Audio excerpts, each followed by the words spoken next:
ये कहना नहीं है कि वो जाति खराब है, पर इस शब्द का इस्तेमाल करना हमारे देश के अंदर एक अपराध है। आपके दिमाग में ये फितूर है, गलतफहमी है। केवल जाति का नाम लेना अपराध नहीं है। ये तो ये त्यागी जी सोचते हैं ऐसा। आती है गौरव का सर्टिफिकेट राजकुमार भाटी से तो कम से कम नहीं चाहिए। मैं सर्टिफिकेट बांट रहा हूं। प्लीज सर्टिफिकेट नहीं चाहिए, थैंक यू। बेहूदी और बेसिक बातें क्यों कर रहे हैं? मैं भी आपकी तरह पद्मजा जी एक बड़ी पार्टी के हुल्लड़ डिबेट में आपका स्वागत है। कर्नल सोफिया कुरैशी पर मध्य प्रदेश के मंत्री विजय शाह के विवादित बयान से पहले ही बीजेपी की किरकिरी हो रही थी कि आज एक और बयान ने मुश्किलें बढ़ा दी है। विजय शाह के बाद अब मध्य प्रदेश के डिप्टी सीएम जगदीश देवड़ा ने भी ऐसा बयान दे दिया है कि फिर विवाद बढ़ गया। हालांकि जगदीश देवड़ा सफाई देते फिर रहे हैं और अपने कहे का असली निहितार्थ समझा रहे, लेकिन राजनीति ने मौका तलाश लिया। इसी मुद्दे पर सपा प्रवक्ता राजकुमार भाटी ने गोदी मीडिया और बीजेपी प्रवक्ता की जमकर बखिया उधेरी। अंत तक देखिए यह शानदार डिबेट। यहाँ पे चूक हुई है राजकुमार भाटी जी भारतीय जनता पार्टी से, ये मंत्री जी को लेकर के। वही चूक कहीं आपके सांसद जी से तो नहीं हो गई कि यहाँ पर पूरी राजनीति चल रही थी, लोग नाराज थे कि किसी सेना के अफसर के कर्नल सोफिया कुरैशी का धर्म क्यों बताया गया, तो वहां पर 2 और अफसरों की जाति बता दी गई। नहीं, सोफिया कुरैशी का धर्म नहीं बताया गया। सोफिया कुरैशी का धर्म तो नाम से ही जाहिर हो जाता है, सबको पता है। प्रोफेसर साहब जो बोल रहे थे, प्रोफेसर साहब ये इनके मंत्री के बयान पर ही बोल रहे थे, उसी की आलोचना कर रहे थे। और बाकी भी भारतीय जनता पार्टी से जुड़ी हुई जो इनकी ट्रोल आर्मी है और जो आरएसएस के लोग हैं, उन्होंने कर्नल सोफिया कुरैशी के बारे में बहुत खराब टिप्पणियां की हैं। कई संभ्रांत लोगों ने, जो संभ्रांतता का चेहरा लगाए हुए हैं। ट्वीट किया है आरएसएस का नाम मैं सोफिया कुरैशी के प्रोफेसर साहब ने केवल ये कहा कि सोफिया कुरैशी के बारे में ये टिप्पणी इसलिए कर रहे हैं कि वो मुस्लिम समाज से जुड़ी हुई है, और इन्हें ये पता नहीं है कि ये 2 अधिकारी भी, एक दलित समाज से आता, एक पिछड़े समाज से आता। अगर इन्हें इनकी जाति पता लग जाती तो ये इनके खिलाफ भी टिप्पणी करते। तो प्रोफेसर साहब ने ना तो कहीं सेना का अपमान किया, न किसी सैनिक अधिकारी का अपमान किया, न किसी के खिलाफ अपमानजनक भाषा प्रयोग की। केवल उनकी जाति ये कह के तो बताई कि इनमें से एक ओबीसी है और एक दलित है। तो ये इस चीज़ को उससे जोड़ना, मैं समझता हूँ कोई समझ, ये तो केवल इजकल्टू करने के लिए जोड़ा जा रहा है। नहीं, पर राजकुमार भाटी जी यही तो प्रॉब्लम है कि सेना में कोई अपनी जाति की वजह से या धर्म की वजह से नहीं होता है। सेना में हर कोई सिर्फ भारतीय सेना का होता है। वो इंडियन आर्मी होती है, वो पीडीए आर्मी नहीं होती, या फिर वो मुस्लिम आर्मी नहीं होती, वो इंडियन आर्मी होती है। उसका सिर्फ एक ही जाति, एक ही धर्म होता है, उसकी वर्दी, उसका यूनिफॉर्म। कतई नहीं होती है। अब हमारी पूरी सेना एक है, धर्म जाति से ऊपर उठकर एक है।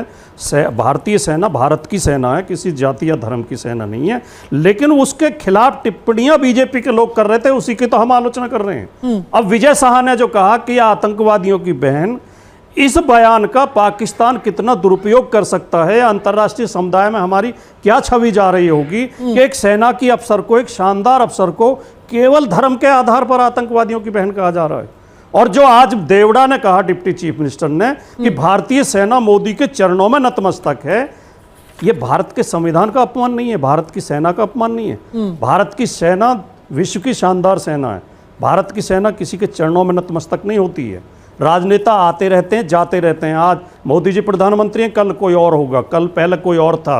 इतना घमंड और इतनी बदसलूकी नहीं करनी चाहिए सेना को लेकर। ये दोनों ही बयान बहुत आपत्तिजनक। एक बात और त्यागी जी कह रहे थे कि हमारी पार्टी ने इसका विरोध किया। यार, एक भी शब्द तो नहीं बोला किसी ने विरोध में।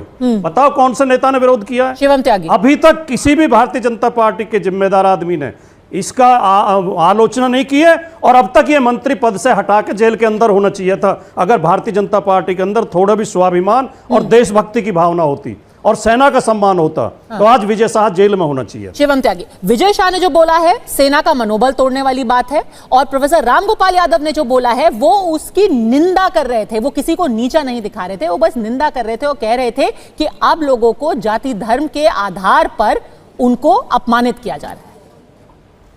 देखिए प्रोफेसर साहब 4 बार बोला राजकुमार भाटी जी ने, लेकिन राजकुमार भाटी जी, प्रोफेसर साहब इस बात को जानते होंगे। मैं वो शब्द इस्तेमाल नहीं कर सकता क्योंकि मैं तो छोटे परिवार से आता हूं, मुझे जेल भेज दिया जाएगा।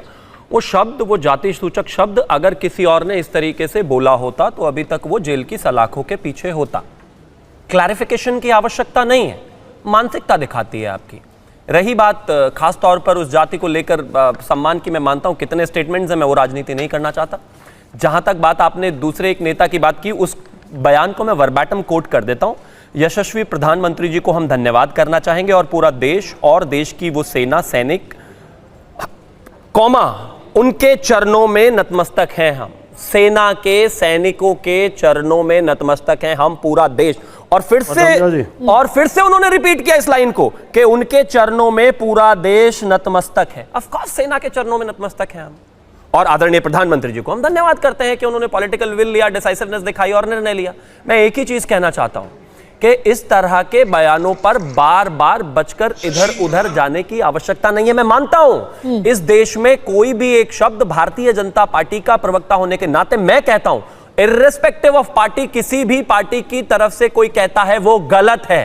और अगर माफी भी कम है तो जेल डाला जाना चाहिए, लेकिन ये जो आयाम है ये सब पर लागू होने चाहिए, सिर्फ एक पर नहीं कि इनको जो है इस्तीफा करवाओ, इन्होंने माफी भी मांग ली, इनको जो है जेल डालो, हत्या कर दो, सब कर दो, लेकिन सबकी कर दो प्लीज। राजकुमार भाटी, और जो जाति सूचक शब्द का इस्तेमाल किया गया है वो क्राइम है हमारे देश के अंदर, उसका इस्तेमाल करना, एक सफाई दी जो विंग कमांडर व्योमिका सिंह के लिए इस्तेमाल किया गया।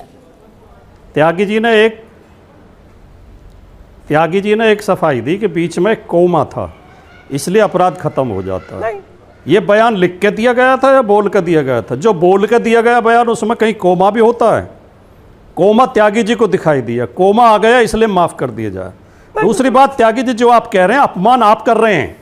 किसी जाति का नाम लेना, जिस जाति का नाम प्रोफेसर साहब ने लिया है वो एक शानदार जाति है, महान जाति है। बिल्कुल है। उस जाति में बड़े बड़े बुद्धिजीवी पैदा हुए हैं। बिल्कुल है। उस जाति के लोग उत्तर प्रदेश के मुख्यमंत्री रहे हैं। बिल्कुल है। डीजीपी रहे हैं। बिल्कुल है। जज रहे हैं, आईएएस रहे हैं, आईपीएस रहे हैं। बिल्कुल है। उस जाति के लोग अपने घरों पर बोर्ड लगाते हैं। बिल्कुल है। बीच में मत चिल्लाओ। बिल्कुल है। नहीं, मैं चिल्ला नहीं रहा हूं। बीच में मत चिल्लाओ। लेकिन राजकुमार भाटी को बताने की आवश्यकता नहीं है, जातीय गौरव होना चाहिए हर किसी में, लेकिन इस बात पर केस हो जाता है, आप जानते हैं। जी ने चुप करिए, ये तरीका आप बोले, मैं नहीं बोल रहा हूं बीच में। पदमजा जी ने चुप करिए, पदमजा जी ने चुप करिए, ये तरीका गलत है। आदरणीय त्यागी जी, मैं आपके बीच में एक शब्द नहीं बोला था, मुझे मेरी पूरी बात कहने दें। आपके दिमाग में ये फितूर है, गलतफहमी है कि कोई जाति अपमानजनक है, किसी जाति का नाम लेने से अपमान हो जाता है। उस जाति के लोग अपनी जाति के नाम पर गर्व करते हैं, बोर्ड लगाते हैं। और अभी हमारे एक सांसद चंद्रशेखर जी अमेरिका गए थे, यूएस से, उनकी कार पे उसी जाति का नाम लिखा हुआ था। उस जाति का नाम लेने में कोई अपमानित महसूस नहीं करता है। सर, जाति को गाली नहीं है, थोड़ा सा टेक्निकल इशू है यहाँ पे। उत्तर प्रदेश की सबसे बड़ी जाति है, मुझे पता, जितना मैं पढ़ पा रही हूँ, उत्तर प्रदेश की सबसे बड़ी जाति है। Schedule caste and schedule tribes prevention of atrocities act 1989 के अंतर्गत इस शब्द का इस्तेमाल करना हमारे देश के अंदर एक अपराध है फिलहाल। और इसका जातीय गौरव से कोई लेना देना नहीं है। ये कहना नहीं है कि वो जाति खराब है, पर इस शब्द का इस्तेमाल करना हमारे देश के अंदर एक अपराध है। पदमजा जी, ये कानून के हिसाब से बता रही हूं मैं आपको। पदमजा जी, मेरा आपसे निवेदन है, इस एक्ट को दोबारा पढ़ना गौर से। जाति का नाम लेके गाली देना या जाति का नाम लेके अपमानित करना अपराध है। केवल जाति का नाम लेना अपराध नहीं है, किसी की जाति बता देना अपराध नहीं है। अपनी अपनी जाति पर सबको गर्व है। ये त्यागी जी सोचते हैं ऐसा कि इस जाति का नाम लेना अपमानजनक है। शिवम त्यागी, कोई अपमानजनक नहीं है। Thank you. आप जाति मेरी जाति का नाम लेके भी मुझे गाली दोगे? पहली बात, किसी भी पिछड़े समाज, अगड़े समाज या किसी भी समाज को उस जाति पर गौरव करने के लिए जातीय गौरव का सर्टिफिकेट राजकुमार भाटी से तो कम से कम नहीं चाहिए। वही पार्टी जिन्होंने उसी जाति की सबसे बड़ी नेता की हत्या कर देने की कोशिश कर दी थी, वो हमें जातीय गौरव पर भाषण ना दे तो ज्यादा बेहतर है। उसका कोई लाभ नहीं है। नहीं, उल्टी बात। अरे इतिहास को भी उल्टी बात आप बताने लगो तो मैं क्या करूं? आपने इतिहास नहीं पढ़ा है, के लिए कोई अच्छे शब्द नहीं है तुम्हारे पास। आदरणीय राजकुमार भाटी जी से मेरा निवेदन है, मैं उनके बीच में नहीं बोला था, कृपया करके वो मेरे बीच में ना बोले। धन्यवाद। मैं बोल लूं? मैं सर्टिफिकेट बांट रहा हूं। प्लीज सर्टिफिकेट नहीं चाहिए, थैंक यू। बेहूदी और बेसिक बातें क्यों करते हैं? मैं भी आपकी तरह पद्मजा जी बार बार एक बड़ी पार्टी के प्रवक्ता हो, जब कहने के लिए शब्द नहीं रहते तो सीधा बोलने लगते हो। अरे प्लीज, ठीक है, आप बोल सकते हैं, मुझे कोई प्रॉब्लम नहीं है, मैं उसके बाद भी बोल सकता हूं। अरे कौन सर्टिफिकेट दे रहा है? आप तो अपने उस जाति को गौरव है, अपने ऊपर इस जाति को गौरव है। अरे इस देश के हर जाति को गौरव है भाई, होना चाहिए उसका सर्टिफिकेट। आपका सर्टिफिकेट है, प्लीज आप रोक दीजिए ना, मैं कोई लाभ अहंकार तो एक एक शब्द में टपक रहा है। कह रहा हूं, आप कुछ जातियों को अपमानित भी मानते हैं। को जातीय गौरव के लिए समाजवादी पार्टी के प्रवक्ता से सर्टिफिकेट नहीं चाहिए, पीरियड। अब आगे आना चाहता हूं, एक विषय बहुत साफ है, जाति सूचक शब्दों को लेकर इस देश में सर्टिफिकेट की दुकान तो बीजेपी वाले खोलते हैं। और अगर हिंदू होने का सर्टिफिकेट, रामगोपाल जी के अलावा कोई और व्यक्ति होता तो उनको अभी तक जेल हो गई होती। ईमानदारी का रोक दीजिए भाई। अभी अपने समय में आप इतना चिल्ला रहे थे कि बीच में नहीं बोलो नहीं बोलो, अब लगातार रुक भी जाएंगे तो बेहतर। गलत बोलोगे तो मैं बिल्कुल नहीं, आप थोड़ी तय करेंगे। गलत बोलोगे तो मैं आप ही बांटेंगे क्या? गलत भी बोल रहे हैं वो भी आप ही बताएंगे, बांटेंगे। प्लीज नहीं बोलना मुझे आपके बीच में। Thank you. मैं एक और अरे हम ही तो बताएंगे और अच्छा हाँ आप ही तो बताएंगे। ये अहंकारी तो ठीक नहीं है, जब भी तो वहां है विपक्ष में। थैंक्स। ठीक है, अपनी बात पूरी कीजिए। मैं एक चीज और कौन बताएगा यार? सर प्लीज राजकुमार जी, फिर हम तू में फंस के रह जाएंगे, कहीं ये चर्चा आगे ही नहीं बढ़ेगी सर। प्लीज तू मैं नहीं करते, मैं आपको वापस मौका दूंगी, फिर सुरेंद्र राजपूत के पास भी जाना है। Thank you. आप नहीं बताएंगे, जिसको जाति पर गौरव है वो बता देंगे। देश को बताने के लिए काफी है, वो मजबूत है, कमजोर नहीं है। वो इस देश में राष्ट्रपति से लेकर सब कुछ बन चुके हैं। आप मत बताइए हमें, और हमारी ही पार्टी की तरफ से बने हैं। तो प्लीज अब आगे आना चाहता हूं। एक चीज बहुत साफ है, जिस तरीके से मैं फिर से वही कहना चाहता हूं, जो ये बयान है, चाहे वो कोई भी बयानवीर हो, किसी भी पार्टी की तरफ से हो, कहीं से भी हो, उस पर कार्रवाई होनी चाहिए। लेकिन मैं फिर से यही कहना चाहता हूं कि माफी को भी एक बार देखा जाना चाहिए। कोर्ट जो निर्णय ले सर्वमान्य है। ठीक है, तो अगर आप कह रहे हैं कांग्रेस से कि कर्नाटक में कोतुर मंजुनाथ पर एफआईआर करा दे, आप कर दीजिए एफआईआर रामगोपाल यादव के ऊपर। आप रामगोपाल जी की बात कर रहे हैं? हाँ, आप कर दीजिए ना एफआईआर। मैं तो बिल्कुल मानता हूं कि अगर आवश्यकता होगी जरूर एफआईआर की जाएगी, कोई बच नहीं सकता। क्यों बचे? भाई वो प्रोफेसर रामगोपाल यादव है इसलिए थोड़ी ना बच जाएंगे वो। लेकिन इतना तय है कि अपमान करने के बाद भी छाती चौड़ी करके ये कहना कि नहीं हमने अपमान नहीं किया, ऐसे चल नहीं सकता बॉस। ये तो जवाब देना पड़ेगा। इस देश में अगर कुछ शब्दों को, चीजों को लेकर कोई धारा है, कोई कानून है, तो वो वहां रहना चाहिए, प्रिवेल करना चाहिए। कांग्रेस मान गई है कार्रवाई के लिए, बीजेपी कह रही है राजकुमार भाटी जी कार्रवाई को तैयार है। आप भी तैयार हैं कार्रवाई के लिए? थोड़ा समय दे दें मुझे। हाँ, राजकुमार भाटी।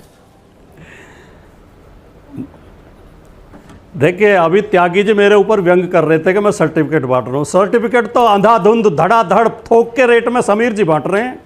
समीर जी ने 5 बार ये कहा है भारतीय जनता पार्टी के संस्कार बहुत अच्छे हैं, समाजवादी पार्टी के संस्कार बहुत खराब हैं, और फिर ये भी दावा करते हैं कि इन्हें निष्पक्ष माना जाए, इन्हें पत्रकार माना जाए। ये एक पार्टी की चापलूसी में, चमचागिरी में सर प्लीज ऐसी भाषा तर्क लाते हैं ढूंढ के। अच्छा नहीं लगता। सुनिए, समीर जी ने जिक्र किया रक्षा मंत्री का, मुलायम सिंह यादव जी का, सुनिए। हाँ, आप उसका फैक्चुअल जवाब दीजिए। पदमजा जी, जब माननीय मुलायम सिंह यादव जो रक्षा मंत्री थे, पहली बार उन्होंने ये निर्णय लिया, जो सैनिक सीमा पर शहीद होते थे उनकी खाली टोपी घर पे भेजी जाती। महिलाओं को लेकर क्या बयान दिया तो बता दीजिए। जिन्होंने निर्णय लिया, महिलाएं थे उनको लेकर क्या बयान दिया था वो बता दीजिए ना। महिलाओं को लेकर बात हो रही है, महिलाओं पे मुलायम सिंह यादव का रक्षा मंत्री, आप पत्रकार कहते हो तो ध्यान, मैं आपको बयान बता दूं क्या दिया था उन्होंने। आपको बीजेपी की आलोचना सुनना इतना खराब लग रहा है? दीजिए ना, मैं बयान बता दूं आपको। अब मैं बोलूं, अब पहले अपनी बात पूरी कर लूं, पहले अपनी बात पूरी कर लूं। वो मुलायम सिंह यादव जी थे जिन्होंने ये निर्णय लिया कि हर शहीद सैनिक का शव उनके घर भेजा जाएगा और उसकी जो है राष्ट्रीय सम्मान के साथ अंत्येष्टि होगी। गजेटेड ऑफिसर उसमें उपस्थित होंगे। ये मुलायम सिंह यादव जी थे। सेना को अनेक सुविधाएं दी, सेना के भत्ते बढ़ाए, ये मुलायम सिंह यादव जी थे। महिलाओं को लेकर क्या बयान दिया था वो बोल दीजिए ना। रक्षा मंत्री पाकिस्तान को मुंहतोड़ जवाब दिया जब वो रक्षा मंत्री थे। क्या रक्षा मंत्री रहते, महिलाओं को लेकर क्या बयान दिया था सेना में मुलायम सिंह जी ने, उसका जवाब दे दीजिए, या मैं बता दूं आपको क्या बयान दिया था उन्होंने। हर समाजवादी नेता और समाजवादी पार्टी के तमाम नेता और माननीय मुलायम सिंह हमेशा महिलाओं का सम्मान करते रहे हैं। और जब जब समाजवादी पार्टी की सरकार उत्तर प्रदेश में बनी है, महिलाओं के लिए विशेष योजनाएं लागू की गई हैं। चाहे वो कौन से रक्षा मंत्री थे जिन्होंने महिलाओं को लेकर यह कहा था कि महिलाओं को सेना में ज्यादा स्पेस देना नहीं चाहिए, आगे बढ़े, शारीरिक रूप से कमजोर होती है। अनेक योजनाएं लागू की गई हैं। सेना में महिलाओं को ज्यादा आगे बढ़ाने की जरूरत नहीं है। आपकी राजनीतिक मजबूरी है, आपको बीजेपी से कुछ ना कुछ इच्छा है आपकी, तो आपको बीजेपी को खुश करने के लिए पार्टी जी बड़े नेताओं को खुश करने की जरूरत नहीं है। न मुझे भाजपा से कुछ लेना है ना आपसे कुछ लेना है। और आप, लेकिन हमें केवल एक आपत्ति है, बयान याद दिला रहा हूं, कह के बैठते हैं। आप बीजेपी समर्थक बन के बैठे करो, नहीं आप बीजेपी प्रवक्ता बन के बैठो, पत्रकार बन के बैठते और बीजेपी। कल को अगर केस होता है राजकुमार भाटी, क्या अदालत में ही फैसला हो जाना चाहिए? अब सारे नेता, सारी पार्टियां कह रही हैं कि ये फैसला अदालत के अंदर हो जाए कि किसने सेना का सच में अपमान किया है। आप भी ओपन रहेंगे उसके लिए? अदालत ही फैसला कर ले कि किसने अपमानजनक टिप्पणी की है। बिल्कुल मैं त्यागी जी से कहूंगा, अगर मान्य मैं तो शिवम त्यागी जी से खुली चुनौती दे रहा हूं, अगर प्रोफेसर साहब के शब्दों में कहीं आपको कोई कानून विरोधी बात लगती है, आप मुकदमा दर्ज कराइए। ठीक है, उन्होंने कुछ भी अपराध नहीं किया है। ठीक है शिवम त्यागी, देखिए अब तो SC/ST एक्ट है ना। साथियों, यह गर्व की बात है कि हिंदुस्तान की सेना के पराक्रम के आगे दुश्मन चारों खाने चित हो गया। लेकिन ये अफसोस की बात है कि उसी शौर्य के नाम पर सियासत हो रही है। ये अभिमान की बात है कि भारतीय सेना की अफसर बेटियों ने दुश्मनों को सबक सिखाया है। लेकिन ये निराशाजनक है कि देश में उन्हीं वीर बेटियों के नाम पर घटिया राजनीति और बयानबाजियाँ चल रही है। इस पर अपनी राय में जरूर बताएं। वीडियो पर लाइक कमेंट करना ना भूलें। अगर आप चैनल पर नए हैं तो चैनल को जरूर सब्सक्राइब कर लें। धन्यवाद।